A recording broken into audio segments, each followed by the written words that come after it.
Shalom Ouvracha. Nous allons parler aujourd'hui d'un sujet dont on parle très peu, ce qui est une marque de fabrique de notre chaîne YouTube. Nous allons parler de l'interdiction de Honaya, de nous léser les uns les autres dans nos transactions financières. Plus précisément, la Honaya nous interdit de surfacturer le prix d'un produit ou de le sous-payer par rapport à sa valeur. Cette interdiction est tirée d'un verset de la Torah. En effet, voici ce que nous lisons dans la Torah, dans le Sefer Wayikra, le chapitre 25, le verset 14.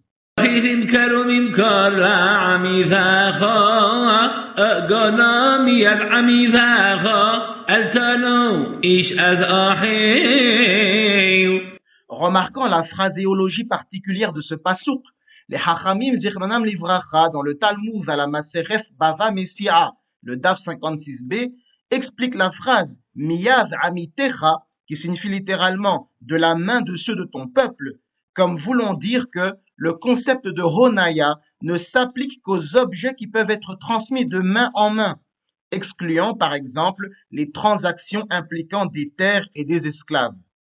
Ce qui m'a motivé à parler de ce sujet est que je suis tombé sur la vidéo suivante de Yinon sur son TikTok. Salut les amis, là il faut que je vous parle. C'est quelque chose de très grave. Il est inconcevable qu'une équipe comme Jubuzz et mon ami David qui ont travaillé d'arrache-pied pendant 2 ans pour organiser le concert d'Omer Adam à l'Adidas Arena, où les billets ont été officiellement ouverts à partir de midi, où il y a des personnes tellement bienveillantes qui ont acheté 10, 15, 50 000 places, 2000 places pour pouvoir les revendre à des prix indécents. Sachez une chose, j'espère que personne ne vous les rachètera d'une, et de deux, vous devriez avoir honte. Des billets à 80 € que vous revendez à 600 €, mais vous faites quoi là? C'est quoi? C'est des billets cachers? C'est ça que vous vendez? Vous devrez avoir honte les gars. La vérité, c'est honteux ce que vous faites. Des femmes, des familles voulaient aller voir ce concert. Et peut-être à cause de ce genre de comportement, parce que vous voulez vous enrichir dans le dos des gens, bah regardez ce que vous faites. Vous dégoûtez le truc. Franchement, vous me dégoûtez. Beaucoup de juifs ne s'en rendent pas compte, parce que les rabbins n'en parlent pas assez.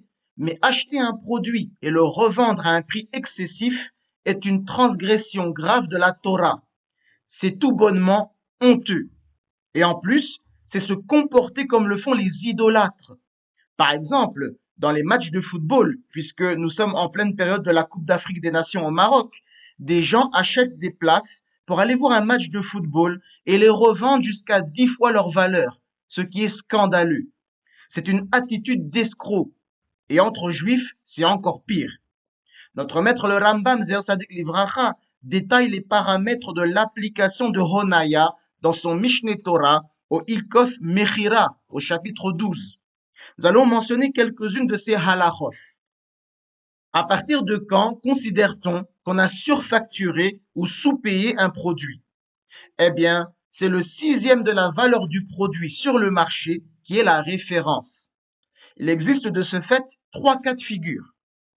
Si le montant perçu en trop ou en moins est inférieur à 1/6 de la valeur de la somme échangée ou du bien acheté, la transaction est valide.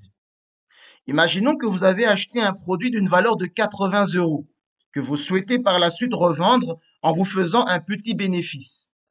Puisqu'1/6 de 80 vaut 13,33, si vous revendez ce produit à moins de 93,33 €, par exemple, vous le revendez à 90 €, la transaction est valide et vous n'êtes pas considéré comme ayant commis une arnaque. De même, si vous êtes dans un pays comme Madagascar, où quasiment tous les prix se négocient, vous n'avez pas le droit de faire diminuer le prix de plus d'1/6 de sa valeur sur le marché. Imaginons que vous voulez acheter un produit qui est proposé à 80 €. Puisque 13,33 € constitue le 6e de 80 €, vous ne pouvez pas descendre plus bas que 66,67 €. Si vous parvenez à obtenir le produit pour 70 €, ce qui est donc inférieur au 6e de la valeur, eh bien, la transaction est valide. Ça, c'est le premier cas de figure. Si maintenant, le montant perçu en trop est pile poil égal à 1/6 de la valeur du produit, l'acheteur peut réclamer, s'il s'estime lésé, le remboursement du trop perçu. Mais la transaction est maintenue. C'est le vendeur qui a vendu à 93,33 € le produit qui en valait 80. De même, si l'acheteur fait descendre le prix de vente jusqu'à pile poil le 6e, le vendeur, s'il s'estime lésé, peut réclamer un dédommagement, mais la transaction est maintenue. C'est l'acheteur qui est parvenu à acheter à 66,67 € un produit en valant 80. C'est le deuxième cas de figure. Enfin, si le montant perçu est supérieur à un 6e de la valeur du produit sur le marché, la somme perçue doit être remboursée et la partie lésée peut annuler la transaction. C'est le vendeur qui a vendu à plus de 93,33 € un produit en valant 80, ou l'acheteur étant parvenu à obtenir à moins de 66,67 € un produit en valant 80. C'est le troisième cas de figure. Et comme vous avez vu, les lois de Honaya s'appliquent aussi bien au vendeur qu'à l'acheteur. Et puisque le verset parle de Amitecha, les gens de ton peuple, tout ce que nous avons expliqué ici s'applique en particulier entre juifs. Concernant les transactions entre juifs et non-juifs, tout se fera conformément à la loi civile du pays dans lequel on habite. J'ai évidemment parlé de ce sujet dans les grandes lignes, ne serait-ce que pour vous sensibiliser à la chose. Kol Tuv, Hazak, Uvarour, et puisse Hachem nous donner la force de conduire nos transactions financières avec honnêteté.